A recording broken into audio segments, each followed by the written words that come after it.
and welcome to the Ignorance Project. Today, I'm really excited about having a former classmate, I guess. I don't think we ever actually had classes together. We're in the BT building, but I know, a building mate or whatever, to joining us today. And Shariece, you want to just go ahead and start by introducing yourself and talk about what you do? yes, first off, thank you for having me. My name is Shariece. I am from Los Angeles. I am currently the vice president of Magic Johnson Enterprises in terms of accounting. My responsibilities in accounting oversee all basically his general accounting, general ledger, all the fun things. Like Shireen said, we both went to Oakwood together. I majored in accounting, so my bachelor's is in accounting. And yeah, I lived in Huntsville for a few years and then came back to LA and basically got introduced to entertainment accounting and been going ever since. So that's really good. You said a few things that I want to touch on, Of course. starting with entertainment accounting, right? Because Hmm. there's so many things I feel like I know now that I did not know when we were Right. Same. younger. Like Same. you can actually go into entertainment and have a really successful career. So can you talk a little bit about how you decided to make that move?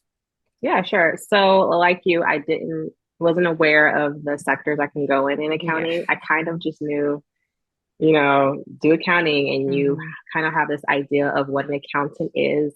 Someone punching numbers on a calculator with a little green lamp, and that's kind of my idea of accounting. The reason Right. why I even decided to go into accounting actually was because I definitely wanted to go into business. Well, I wanted to go into nursing, but that didn't work out because just really don't see myself really doing it. But the idea of nursing is great. I I shout get out to that. all the nurses out there. So I decided to really go into Oakwood with a business background. Mhm. I remember I had a mentor at the time who asked me what I wanted to do when I left, like what I wanted to do in the business field. And I'm like, oh, I don't know. I think I was majoring in like probably business management or something. And she was like, no one's going to hire you without a specialized skill. So I need you to find something in the business department that Mhm. interests you. So accounting kind of just worked out in terms of it. I was good at it. I enjoyed the class. So I kind of stuck with that. And then when I graduated, I kind of was just doing accounting. I think my internship was working at it was just like a company. We were just kind of managing books at the time.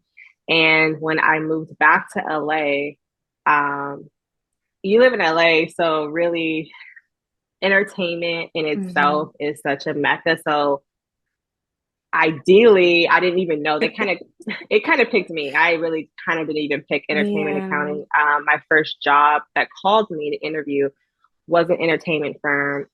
They basically had a bunch of celebrities as their clients, and they needed somebody to come in and maintain their books for a select number, like probably 10 clients that I Mhm. had. And that's how my journey basically started. They're like the first ones that called me back, to be honest. So, Yeah, it's awesome because you really never know what's going to happen in life and where you're going to end up, never. right? So you made a post, and I said this before we started recording. You made a Hmm. post on Instagram a few days ago or weeks ago, recently, Right. about women and how you really can have it all. And of course, it's Women's History Month. So when I Hmm. was thinking about conversations that I wanted to have this month, I thought about you and I thought about that post because I thought, man, there's so many times it feels like it's kind of impossible. So can you talk a little bit about like your experience with having it all and kind of what that Hmm. means to you to balance everything in your life right now? Right. Thank you. I don't know if I do the best job of balancing it all, but I think I grew up or this mentality like women can not really represent corporate America and Hmm. be a wife and be a mother. Hmm. It was always this idea that we had to choose which ones we would really excel in. So a lot of times women, they put their career on hold in a sense to be a wife or be a mother, which there's obviously nothing wrong with it. But I don't think I was really taught that you could be a wife, a mom, and be successful in your career. I Yeah. think a lot of times women tend to have to trade off or have this idea of we have to trade off everything. But we really don't. I mean, like I said, I don't know if I balance everything correctly per se, but I think it's important to let other women know, Black women specifically, know that we really could have it all. It doesn't necessarily have to be, you see a lot of women who are successful in their careers, but necessarily felt like they couldn't really get married or they just really didn't Mm-hmm. have the time to put into dating or having a kids is like on the back burner because, right now I'm really concerned about my career. Mm-hmm. And I just wanted to, like, yes, girls, we could do it all. We can do it. Yeah. There's nothing stopping us. Yes, there's a lot of trade-offs happening in terms of some things are going to need your attention at Mm-hmm. times more than others, but honestly, we could have it all. I don't like the idea of saying women can't. Yeah, because I know I've been told, like, are you sure you want to do that? Because you're going to intimidate men. You're going to do that. And I'm like, Yeah, why should I exactly. have to not be as successful as I want to be, as I can be? Hmm. Because some man that doesn't even exist in my life right now might, Right, So when I right, saw that, I was probably, what's the opposite of triggered? I was like, I right, felt validated. Felt validated. right, Like, right, exactly. You can right, have it all and it's okay. It's okay to right. like pursue what you want in life. Exactly. And there's Yeah, nothing wrong with it there's nothing wrong with it. at So, all. what does a day in your life look like? Oh my goodness, that is such a great question. But the answer is gonna be different each day. Yeah. But I will say it's definitely in mom mode when I wake up. So that's like getting, my daughter ready, getting her Hmm. ready for school. Hmm. Husband's taking care of her breakfast. I'm kind of trying to get ready to get her out the doors. We drop her off at daycare or preschool now. She's in preschool. Yeah. And my day starts literally as soon as I drop her off. So I Hmm. can get calls.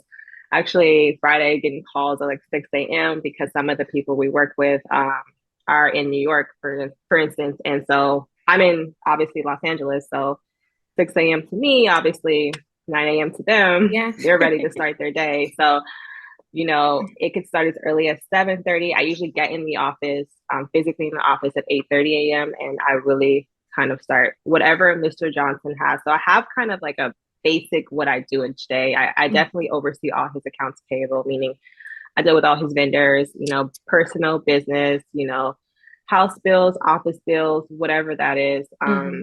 That is like a normal, for sure. I know I'm going to hit accounts payable each and every day. Okay. I do also work with his daughter. And so a lot of that is making sure all her stuff is up to date as well. And a lot of times, Mr. Johnson is in LA in the office. So he will throw me on whatever project at the moment we need to Hmm. be thrown on.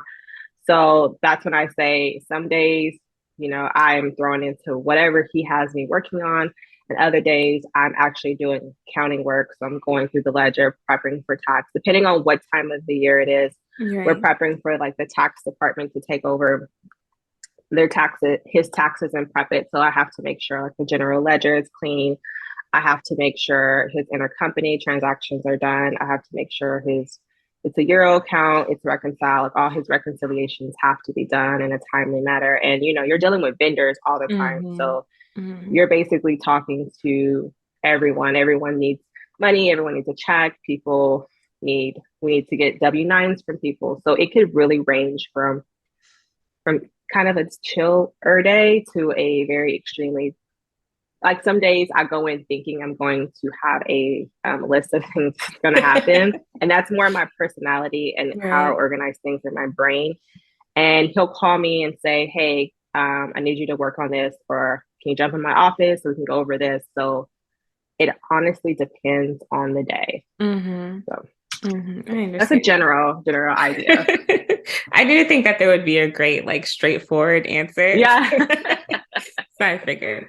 Okay, there's something that you said earlier about your mentor. And I know Mm-hmm, in my career, having a mentor has always been very important in mm-hmm, how I decide to move forward with something, or even the having someone that can give you a different perspective in life has been really mm-hmm. great. So is that something that you continue doing now at this stage in your career, or are you kind of at a halt? So it's interesting because I feel like the mentors that I have chosen or I've chosen and Hmm. how it had worked out, they've always been honest with me. They have been like what are you doing? Yeah. Where do you think this is gonna go? Like, if you pick a job, like, baby, where's that gonna go? So I will honestly say I truly believe people come in your lives for different reasons and seasons. Right now, I am definitely, I have mentors, but in a different capacity, people who Hmm. mentor me. It's a little different now that I am a mom and a wife. Whereas when I was in college, it was a lot, it was more career driven, if that makes sense, Hmm. which I can appreciate. But now the mentors that I if seek out per se are usually people who are amazing mothers or amazing wives, and these Yeah. are things that I'm like trying to take from them or trying to Mhm. take pieces of wisdom that they have. So it's not really career focused right now. It's more outside of career. That makes a lot of Yeah. sense.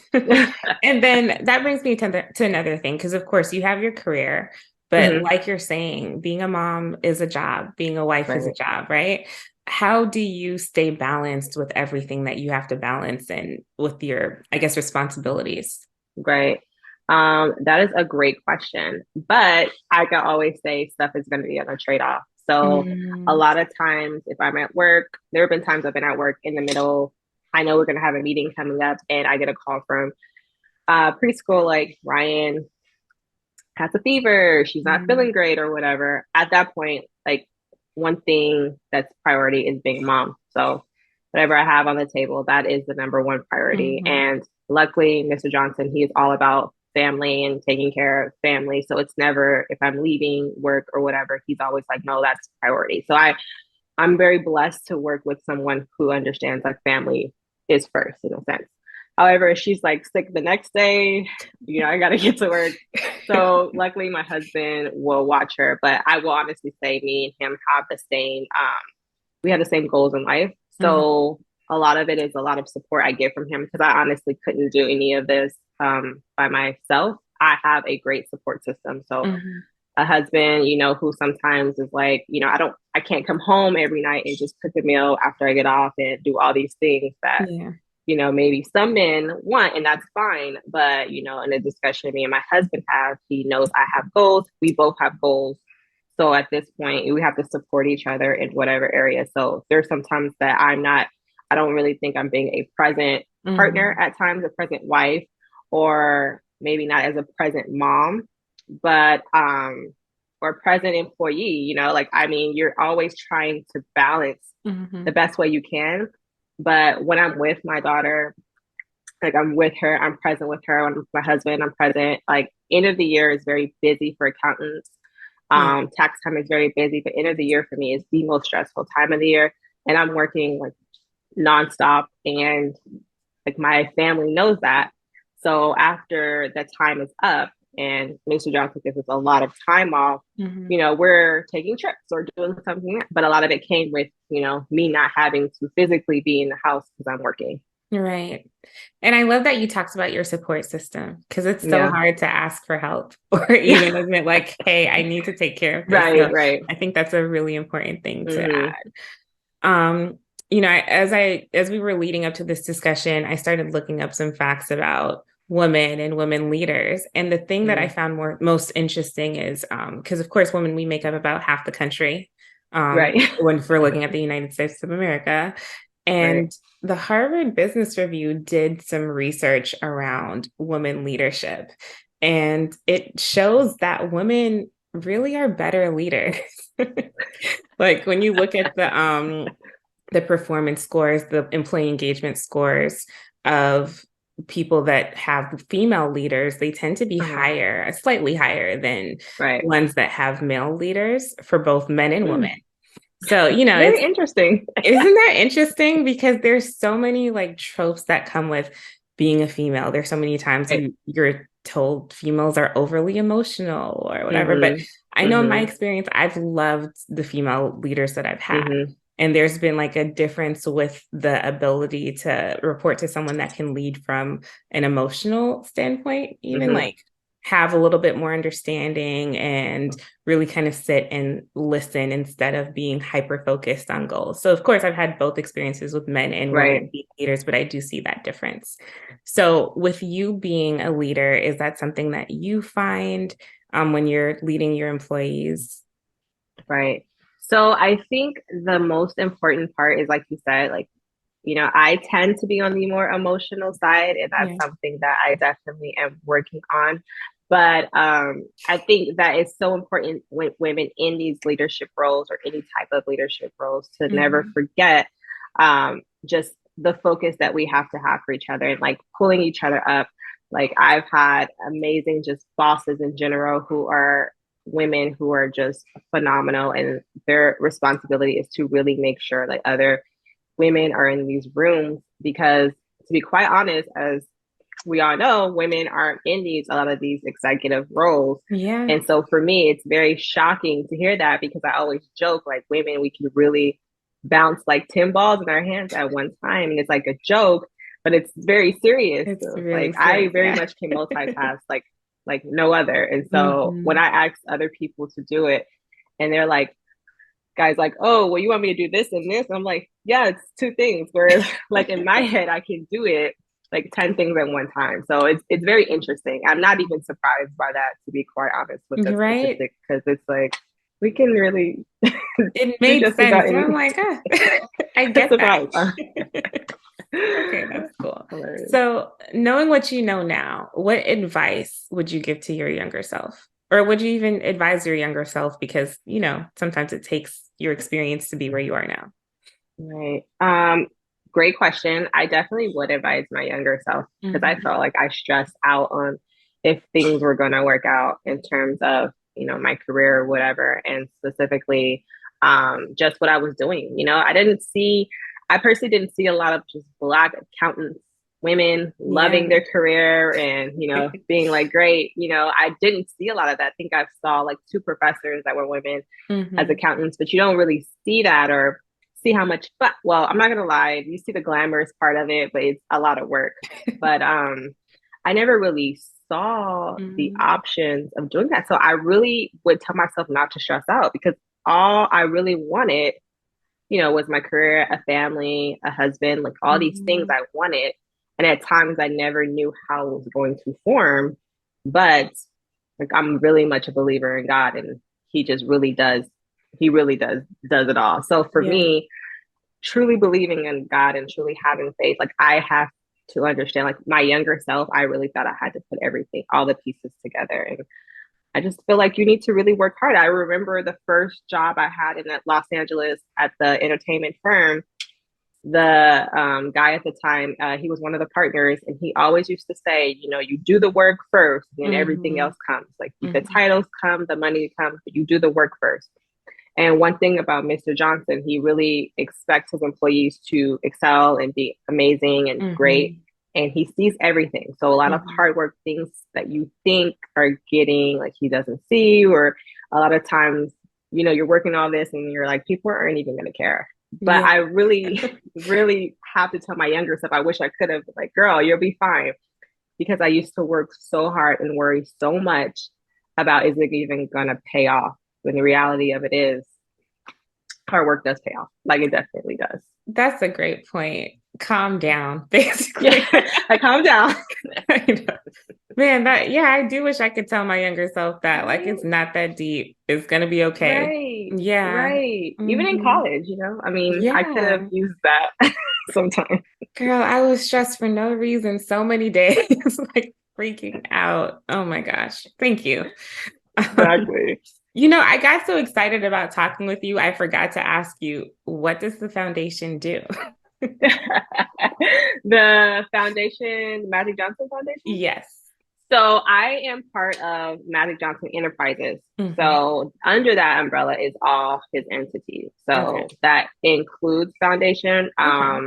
So that's a small sector, Hmm. but it's all about HIV awareness and um, getting kids or paying for kids in school. So a lot of that is like a small sector of what he does. So he has so many entities, very from investment, Hmm. sports, to food, like Sodexo Magic. He really is responsible for so many things under his umbrella. So that's Right. like a very small area of like 100 other areas he has, which is exciting in itself. You get to kind of be Yeah. exposed to nonprofits, Hmm. sports, everything, like investments, Yeah. everything. That's beautiful because there's a lot of purpose in the work that you're doing. And I know that Hmm. must feel good, right? It does. It does, definitely. Mhm. Okay, thank you. So to just kind of close out, because I did ask you what you would tell your younger self, but what would you tell younger women in their career right now trying to figure out life? What advice Right. would you give them? I definitely would say do something that you love. Number one, you hear that so many times, but a lot of people want to chase the dollar, and I get it. Hmm. I do get it, especially in this generation. I get it, but find something you love, excel at that, Hmm. and then I feel like the doors will open. And I think a lot of people think that, oh no, they won't. But I'm like, no, really. Once you're good at your craft and you Yeah. have been amazing at your skills, so many people notice it. Like so Hmm. many people. Don't try to jump around or follow what your friends are doing because you see your friends being successful, which I'm so blessed. Like I see so many of my friends being so successful in Yeah. their careers. I love that for them. That's not my career, and I love that for them though. But if I was to jump and try to follow what my friends are doing, that is not my path. So I Hmm. really feel like people need to focus on what they're good at. Once they Hmm. find that, like finding a great mentor, making sure you're there for opportunities. I just feel like everything else aligns. That truly is the truth for me. I really Right. feel as though you got to work hard, but find what you're good at, not just what your friends are good at or what looks cool on Instagram or Yeah. Or what what looks you good think is on going to make social. you money. So I feel I like, promise you yeah. it will make you money. Yes. Like I really almost I promise you it'll make you money. Like, Yeah. but you have to be good at whatever it is that you're Hmm. doing. You can't Hmm. just you could be average, but we're expecting greatness. So we don't do Hmm. average. So you Exactly. can't just be average on anything. You got to be above average. Trust me, people Hmm. are going to be knocking at your door. Hmm. Trust me. I love that. Thank you. I just am really That's proud of beautiful. you and what you're doing. I think Oh, you're so thank amazing. you. Yeah, I'm serious. Thank you so much for agreeing to Of be part of this course. and Of letting me course. interview you. So Of yeah. course. Thank you Okay. so much. I really appreciate it. Seriously, thank you for Yeah. having me. Yeah. Well, thanks again for joining. This was the Ignorance Project, and I hope you leave feeling enlightened and knowing something new that you wouldn't have known before. All Yeah. right. All right. Bye. Bye.